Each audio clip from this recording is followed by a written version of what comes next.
Commander Jin watched through the thick glass windows as the massive space station got bigger and bigger. The Galactic Council's main hub was enormous, with thousands of ships coming and going like busy bees around a hive. It had been 3 whole years since humans first joined this galactic community, and so far everything was going exactly according to plan. The bridge of their ship, the Morning Star, looked just like any other trading vessel. Crew members moved around checking cargo, lists and navigation charts. To anyone watching, they were simple merchants bringing food and supplies to different worlds across the galaxy. "Commander, the alien customs officer wants to see what we're carrying," said Lieutenant Hana, her fingers dancing across the communication controls. Jin smiled slightly. "Tell them we have the usual stuff. Rice, wheat, some healing plants from Earth. Nothing fancy." But Jin knew the real truth. Hidden deep inside those innocent grain containers were some of the most advanced computer processors humans had ever built. Each one was more powerful than anything the galaxy had seen before, and that wasn't even the biggest secret. Every single human merchant ship floating around the galaxy was actually a disguised warship. These vessels could destroy entire moons if they wanted to. Their weapons were hidden behind fake cargo holds and false walls. The aliens they traded with every day had no idea they were standing next to enough firepower to flatten their home planets. Captain Day walked over from his station, checking a small device in his hand. "Sir, Admiral Kim just sent new orders. Operation Silent Watch is still active. All our hidden fleets are staying invisible." Jin gave a small nod. Out there in the darkness between stars, thousands of human warships waited in complete silence. They were invisible to every scanner and radar system the galaxy possessed. These weren't small ships either. They were massive battleships that made the aliens' most feared military vessels look like tiny toys in comparison. The biggest ships in the Galactic Council's official navy were about the size of a city block. The human Ghost Fleet had ships the size of entire cities. Some were even bigger, but nobody knew they existed. This whole act wasn't just for fun. Earth's smartest military planners had spent years running computer simulations and studying alien behavior. Every single scenario where humans showed their real strength too early ended the same way, with the entire galaxy uniting to destroy Earth out of pure terror. The aliens were already nervous about new species joining their community. If they discovered that these friendly human farmers and traders could actually conquer the entire galaxy in a matter of weeks, panic would spread like wildfire. Every alien civilization would band together, convinced that humans were planning to enslave them all. So instead, humans played a different game. They became the galaxy's favorite trading partners. Need food for your growing population? Humans had the best crops. Want medicine for a plague? Human doctors had amazing cures. Looking for rare materials? Human miners always seemed to find exactly what you needed. The aliens saw exactly what humans wanted them to see. A peaceful, helpful species that was good at growing things and fixing problems, but not particularly dangerous in a fight. Perfect neighbors, really. What they didn't see were the sensor networks humans had secretly placed throughout the galaxy. Every major trade route, every military base, every important planet was being quietly watched by human surveillance systems. If trouble started anywhere, humans would know about it within minutes. They also didn't notice that human cargo ships always seemed to show up whenever pirates attacked civilian vessels. Those pirates had no idea that their laser cannons were bouncing harmlessly off military-grade shields, or that the panicked merchant crew they were trying to rob could have vaporized their entire fleet with a single button press. The deception went even deeper. Human diplomats at the Galactic Council always acted slightly overwhelmed by complex political discussions. They asked lots of basic questions and seemed grateful when more experienced alien politicians explained things to them. This made the aliens feel superior and protective, never suspecting that every human diplomat had access to intelligence networks that knew more about alien politics than most alien leaders did. Jin looked out at the busy space station again, watching alien ships dock and undock in carefully organized patterns. Some of those aliens had become genuine friends over the past 3 years. They invited human traders to family celebrations, shared cultural traditions, and treated Earth's Representatives with warmth and respect. That made the deception harder sometimes. These weren't enemies they were fooling. They were neighbors and trading partners who trusted them. But Jin knew the alternative was worse. Better to be underestimated friends than feared conquerors ruling over the burned remains of civilizations. That had tried to stop them. The galaxy was peaceful right now, and humans intended to keep it that way. Ambassador Min kept her face perfectly calm as she stared across the polished metal table at one of the most dangerous creatures in the galaxy. Vorthak was huge, even by Krillian standards. His dark scales covered muscles that could crush a human skull without effort, and his yellow eyes burned with the kind of cruelty that came from years of conquest and violence. The council chambers buzzed with nervous energy as representatives from dozens of different alien species watched this tense conversation unfold. Everyone knew what was at stake here. The Krillian hegemony had been expanding aggressively for months, and smaller civilizations were disappearing one by one. "Look at these reports," Min said, pushing a small data device across the smooth table surface. "Your forces have invaded the neutral zone 17 different times. Each invasion breaks laws that your own government agreed to follow."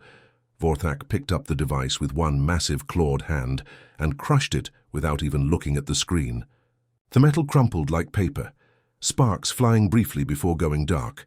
"Laws made by cowards," he growled, his voice like rocks grinding together. "The universe belongs to those strong enough to take it. You humans should learn this lesson before it's too late." Min didn't flinch when he destroyed the datapad. She had expected this kind of response. The Krillians had built their entire culture around the idea that might makes right. They saw diplomacy as weakness and negotiation as something only losers did when they couldn't win through violence. "We understand strength," Min replied quietly. "We also understand that actions have consequences."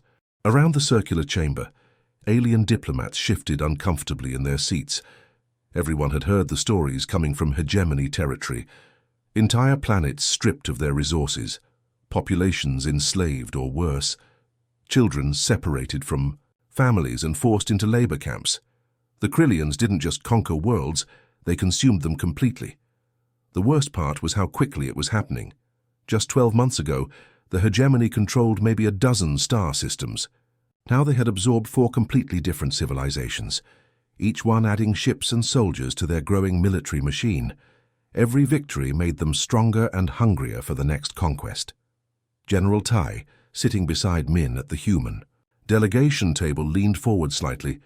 He looked like a typical military officer, neat uniform, graying hair, the kind of calm confidence that came from years of service. Nobody in the room would have guessed that this mild-mannered man had spent the last decade designing weapons that could literally crack planets in half. "Perhaps we could find a middle ground here," Tai suggested, his voice reasonable and measured. "Earth has always believed that talking through problems works better than fighting about them." Vorthak's laugh filled the entire chamber, a harsh sound like metal being torn apart. Several smaller alien species actually flinched at the noise. "Of course you want to talk, little farmer," Vorthak sneered, showing rows of sharp teeth. "Your people know how to plant seeds and tend crops. When real warriors show up, you run away and hide behind your vegetables." The insult hit exactly the way it was supposed to. Around the room, other species nodded slightly. Everyone knew humans were peaceful traders who specialized in agriculture and basic manufacturing. They were useful for feeding growing populations and providing medical supplies, but nobody expected them to stand up to serious military threats. What none of them knew was that General Tai's farming background included developing orbital bombardment, systems that could turn entire continents into glass. His agricultural research had produced weapons that made the hegemony's most feared battleships look like children's toys. But Tai just smiled politely and made a few notes on his electronic tablet, playing his role perfectly. Let the galaxy think humans were harmless farmers. Let Vorthak believe his own propaganda about strength and weakness. The truth would come out eventually, but not yet. "The hegemony's expansion threatens trade routes that feed billions of people," Min continued, ignoring Vorthak's insults. "Surely we can find a solution that doesn't involve starving innocent civilians." "Innocent?" Vorthak's eyes narrowed. "There. Sir, no innocence. There are only the strong who take what they want, and the weak who get taken from. Your precious trade routes exist because we allow them to exist. The threat was crystal clear. The hegemony wasn't just expanding randomly. They were targeting the economic systems that held galactic civilization together. Control the trade routes, control the food supply, and you control everything. Min exchanged a quick glance with General Tay. Both humans knew that Earth's hidden fleets were already positioned along every major shipping lane in the galaxy. If the hegemony wanted to threaten civilian food supplies, they would discover exactly how well protected those vulnerable trade routes really were. But for now, the act continued. Two harmless human diplomats, trying desperately to talk sense into a superior military force, while the real power in the galaxy watched and waited in the shadows. The massive screens around the Galactic Council chamber showed images that made even the toughest alien warriors look away in horror. Where the Harmony Research Station had once floated peacefully in space, now there was nothing but twisted metal and glowing debris scattered across thousands of kilometers. Panicked voices filled the air as representatives from dozens of species tried to process what they were seeing. The research station had been neutral territory, protected by ancient treaties that even the most aggressive civilizations had always respected. Scientists from 12 different worlds had been working there together, sharing knowledge and conducting experiments that benefited everyone. Now they were all dead. 47 of the galaxy's brightest minds vaporized in seconds when Krillian warships decided they wanted the rare minerals the station had been studying. Ambassador Min stood up slowly from her seat in the human section. The chamber gradually grew quieter as other delegates noticed her movement. There was something different about her posture, something that made even the loudest voices trail off into nervous silence.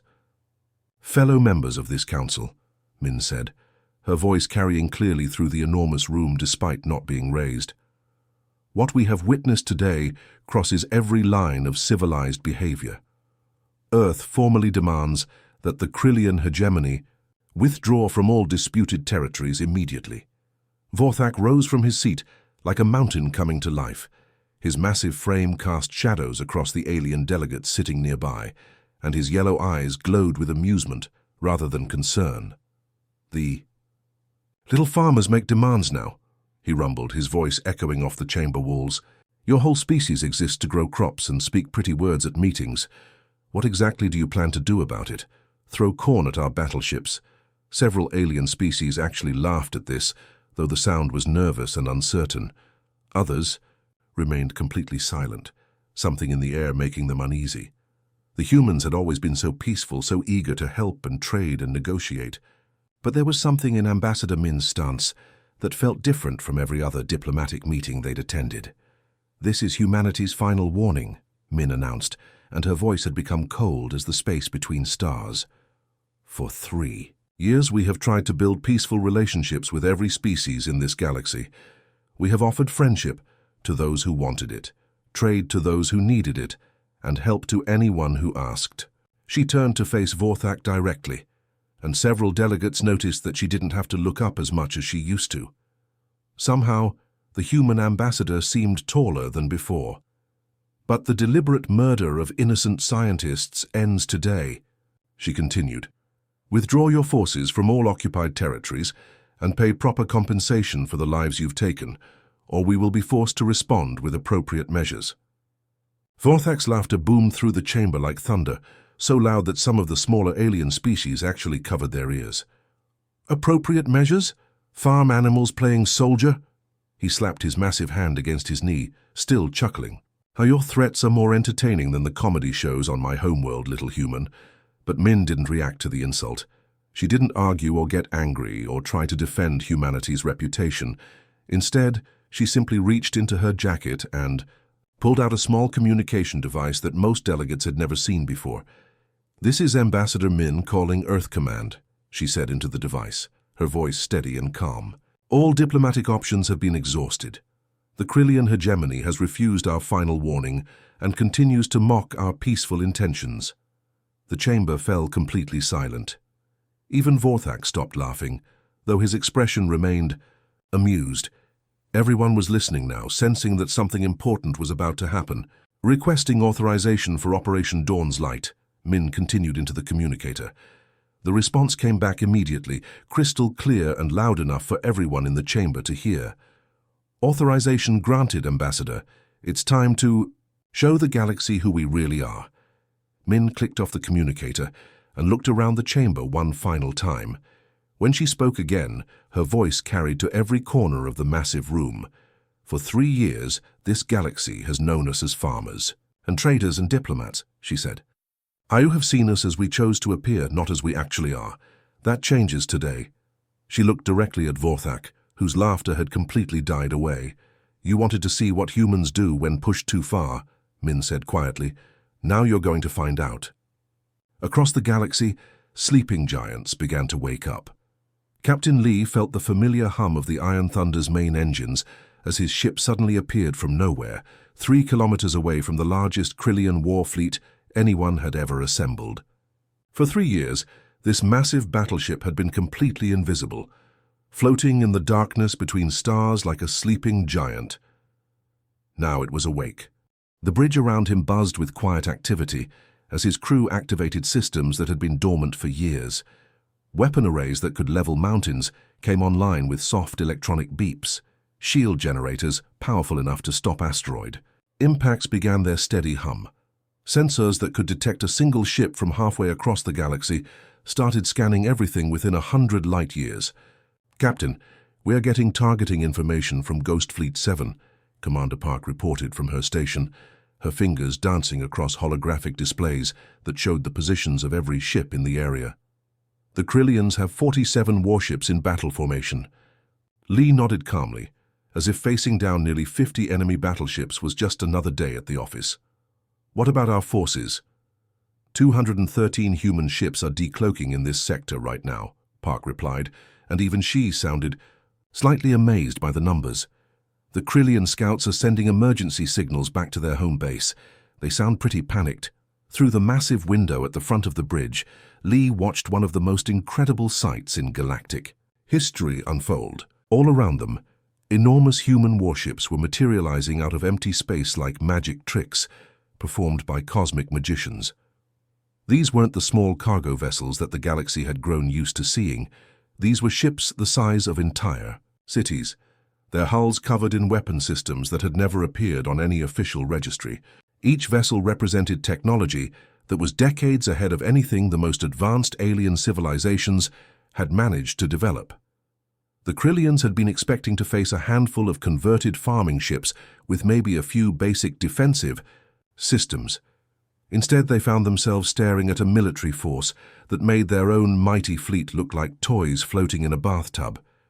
Open communication channels to all hegemony vessels, Lee ordered, his voice steady and professional.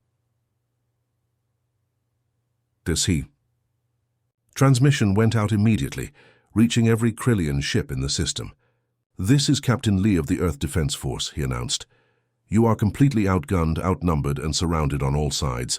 Surrender immediately, and your crews will be treated fairly according to galactic law. On the bridges of dozens of Krillian warships, veteran warriors who had conquered entire star systems were staring at their scanner displays in complete shock. The readings showed energy signatures that shouldn't have been possible. Ships with shield strength that broke their understanding of physics. Weapon systems that could probably destroy planets. Where were all these ships hiding? How had an entire battle fleet remained invisible for years? The Krillians had the best sensors in the galaxy, and they had detected nothing more dangerous than grain transports and medical supply ships. Admiral Sue's voice came across the human fleet communication system from the flagship Earth's Resolve, a vessel so large it had its own weather systems in the lower decks. All ships, this is Admiral Sue, the voice announced with calm authority. For 3 years we have watched from the shadows and waited for the right moment. Today we show this galaxy exactly why Earth chose patience over conquest. All units, commence Operation Dawn's Light. What happened next would be talked about in military academies for generations. The first Krillian ship to open fire discovered that its weapons simply stopped working the moment it tried to shoot. Every laser cannon, every missile launcher, every energy weapon on the vessel went dead simultaneously. The shots that had already been fired somehow lost power, and drifted harmlessly through space. The second Krillian vessel tried to escape, but its engines shut down completely. The ship didn't explode or catch fire. It just stopped moving, hanging motionless in space like a museum display. A third warship attempted to ram one of the human vessels, but every system on board went dark at once. Life support kept working, so the crew was safe, but everything else from navigation to communications simply stopped responding to commands. Across the entire battle zone, the most feared military force in the galaxy was being systematically disabled without a single shot being fired in return. The human ships weren't destroying their enemies. They were just turning them off like someone flipping light switches. Captain Lee watched the scanner displays as 47 Krillian warships became 47 floating pieces of disabled metal. Not one human vessel had been damaged. Not one human life had been lost. The entire battle was over in exactly 17 minutes. "Status report," Lee requested calmly. "All enemy vessels neutralized," Commander Park replied. "No casualties on either. Sight. The Krillian crews are alive and unharmed, but their ships are completely powerless." Lee nodded with satisfaction. This was how Earth fought wars, with overwhelming force applied precisely, minimizing harm while maximizing the message sent. The galaxy had just learned that humanity had been holding back. General Tay stood in the center of a room that looked like something from a science fiction movie. Holographic displays floated in the air around him, each one showing a different part of the galaxy where human forces were systematically dismantling the Krillian hegemony's military power. What had taken the hegemony years to build was crumbling in a matter of hours. The command center aboard the Earth's Resolve was unlike anything the galaxy had ever seen. Information flowed in real time from hundreds of human ships, spread across dozens of star systems. Every battle, every surrender, every tactical movement was being coordinated from this single location with precision that seemed almost supernatural. "General, we're getting reports from Battle Group 6, Colonel Yu announced, his voice steady despite the historic events unfolding around them. "The hegemony's 7th Fleet tried to regroup near the Corvian Nebula. Our forces disabled their entire formation without taking any damage at all." Tay nodded, not surprised by the report. The 7th Fleet had been one of the hegemony's most feared military units, responsible for conquering at least 6 different civilizations over the past decade. Now they were floating helplessly in space, their weapons systems offline and their engines dead. "What about Battle Group 1? Tay asked, gesturing toward another holographic display that showed ship movements near the galaxy's outer rim. "Commander Ryu reports complete success there too," Yu replied, consulting his data tablet. "The hegemony's elite guard actually surrendered before the fighting even started. Apparently, they witnessed our defensive capabilities and realized their most powerful weapons couldn't even scratch our basic shield systems." That detail made Tay smile slightly. The basic shields that had so impressed the Krillian elite guard were actually humanity's oldest defensive technology, stuff they had developed years before joining the Galactic Council. The truly advanced shield systems were still classified, at levels so high that most human admirals didn't know they existed. The holographic displays around the command center showed patterns that would have been impossible to believe just weeks earlier.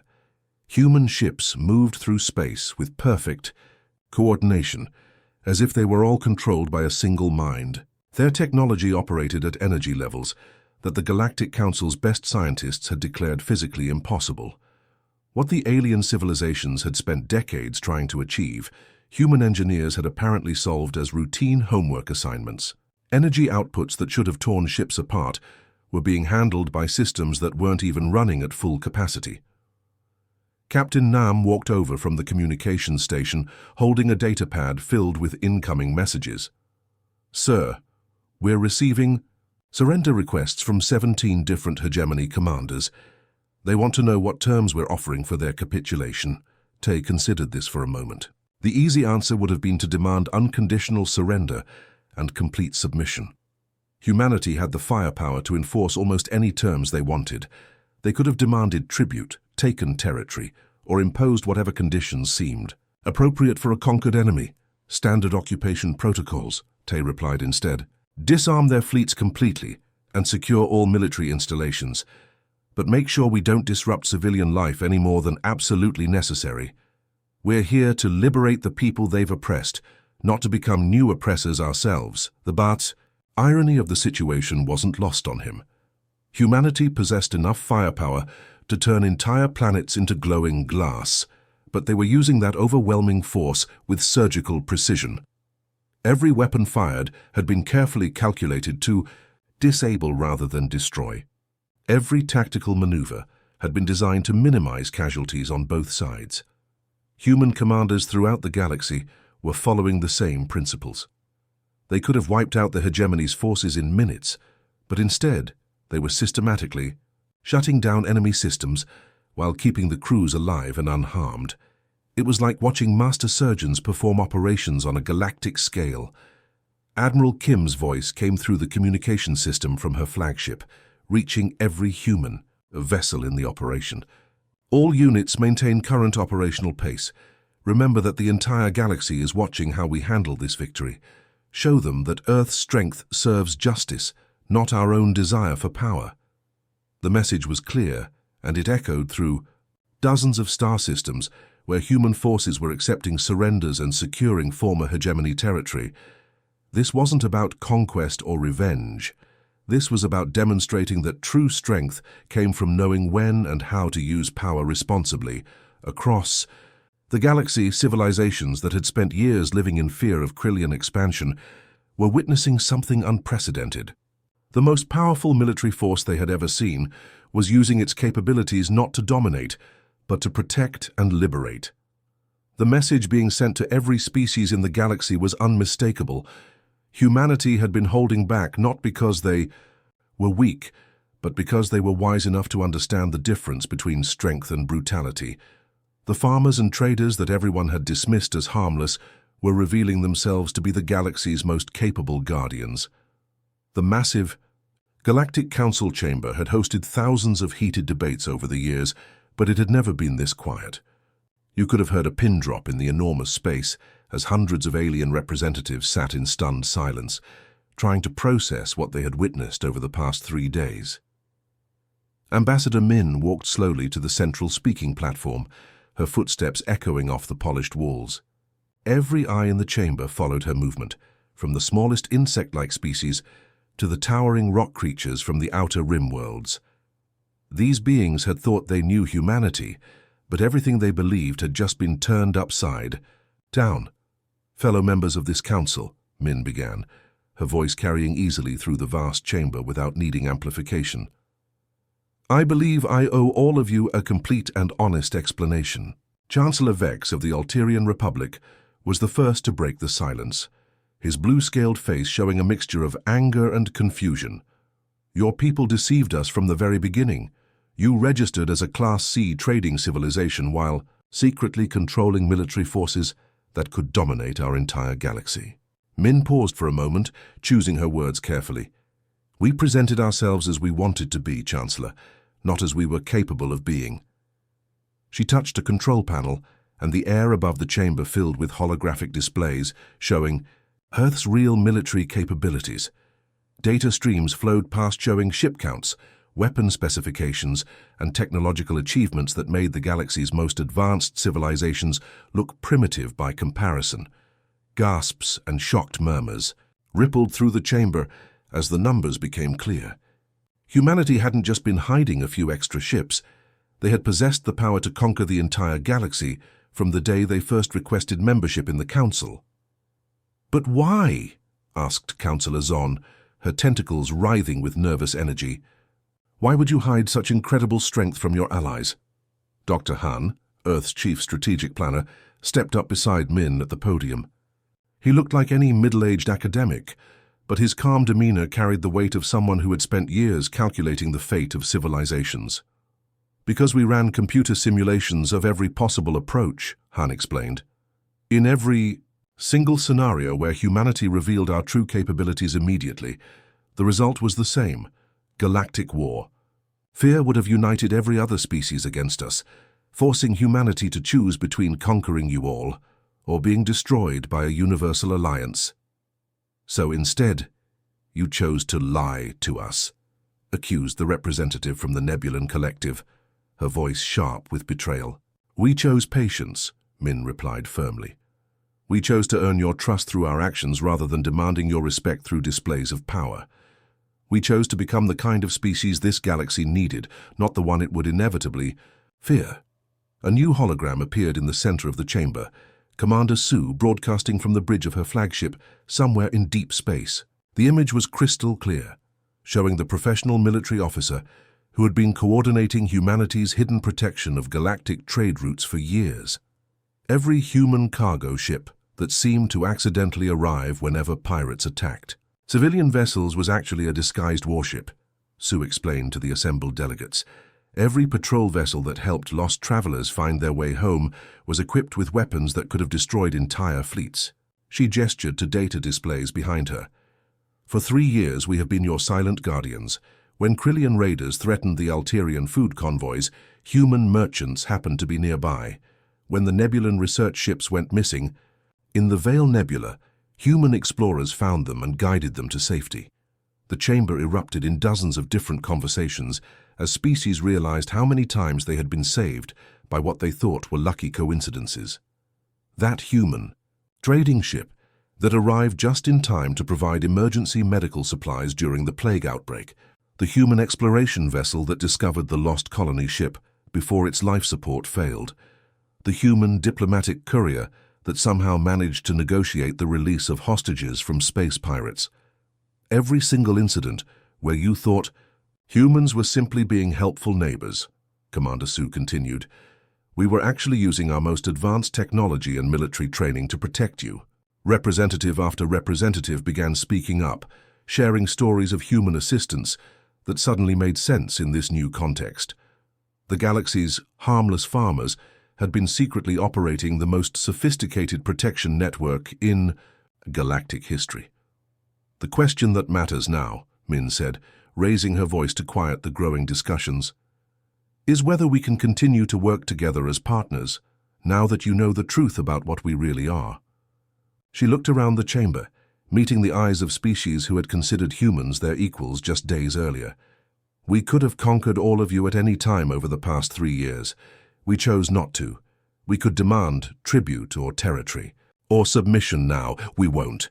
The only thing that has changed is your knowledge of our capabilities. Our intentions remain exactly the same."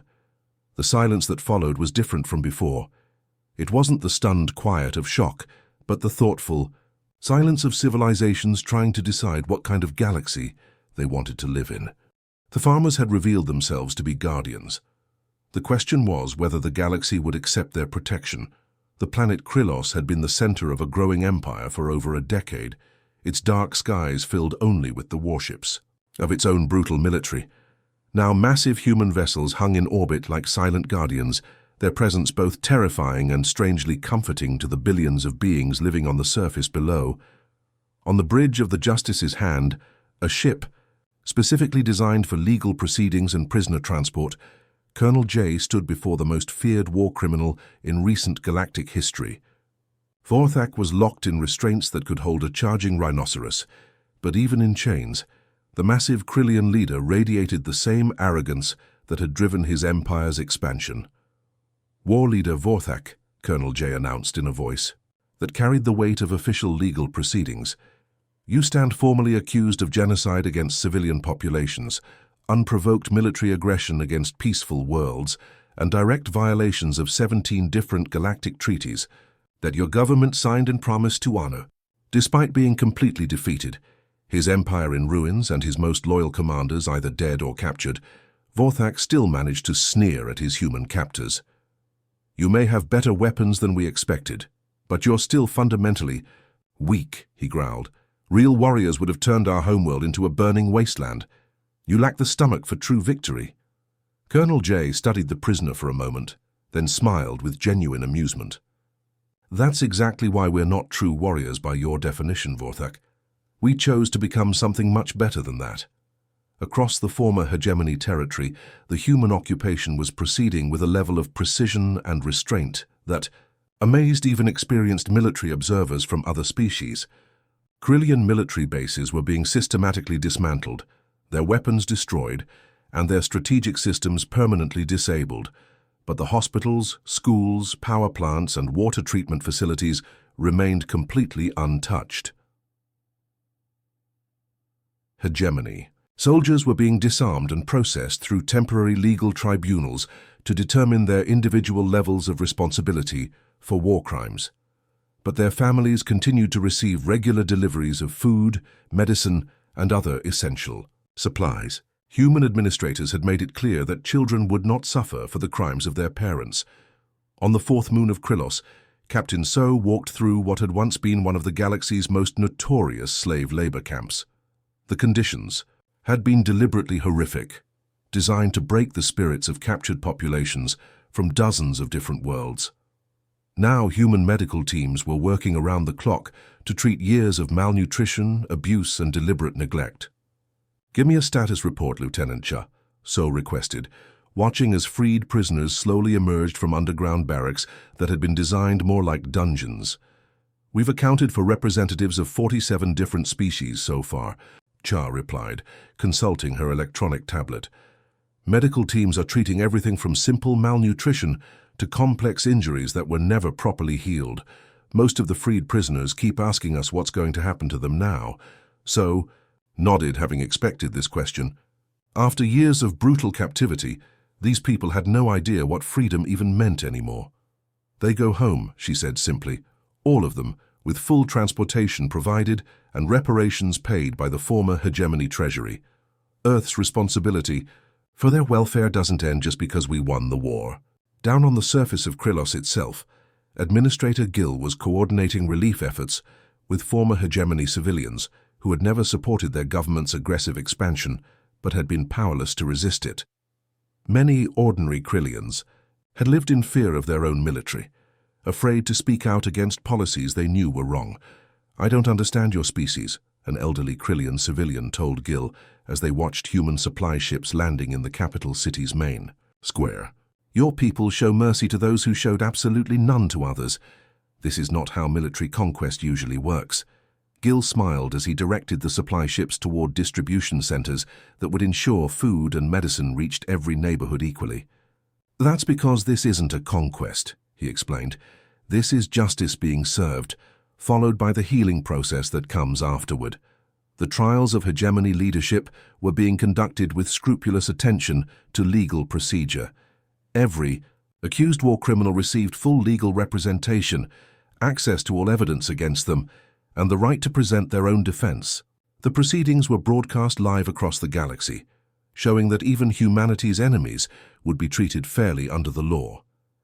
It was a demonstration of power unlike anything the galaxy had ever witnessed: the strength to show restraint, the wisdom to choose justice over revenge, and the confidence to prove that true victory meant building something better from the ashes of what came before. 3 months had passed since the last Krylian warship surrendered, and the galaxy was still adjusting to its new reality. Ambassador Min floated through the corridors of the rebuilt Harmony Research Station, surrounded by scientists and diplomats from 7 different species who were all eager to see what humanity had accomplished. The station looked nothing like the cramped, vulnerable facility that had been destroyed by hegemony forces. This new version was larger, more elegant, and obviously built to last. Soft energy barriers shimmered around the entire structure like protective soap bubbles made of light. The defensive grid surrounding this facility uses human shield technology, Chief Engineer Bo explained as they passed through the main observation deck.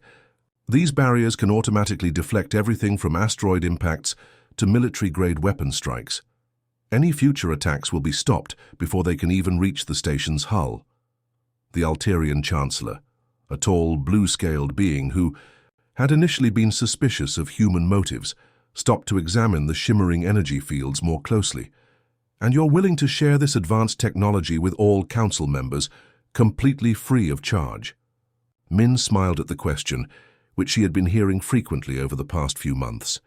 "Knowledge becomes more powerful when it's shared widely," she replied.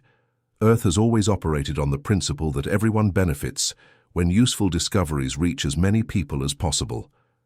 Across the galaxy, this philosophy was creating changes that went far beyond military affairs. Species that had previously thought of humans as helpful but unremarkable neighbors were now actively seeking human partnership in everything from complex trade negotiations to settling long-standing territorial disputes. But what impressed other civilizations wasn't humanity's obvious military supremacy. Instead, they were amazed by humanity's commitment to building rather than destroying.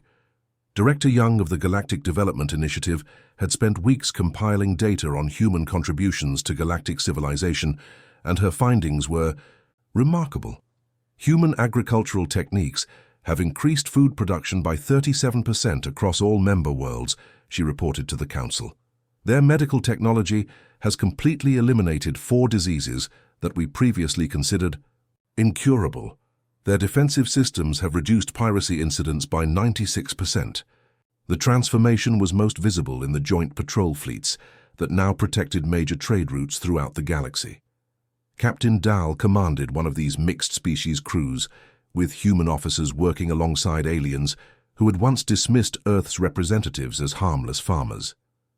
"It's absolutely remarkable to watch," Dal told his diverse crew during their weekly briefing. "These people could demand tribute payments from every populated world in the galaxy, and nobody would be strong enough to refuse them. Instead, they spend their time asking how they can be more helpful."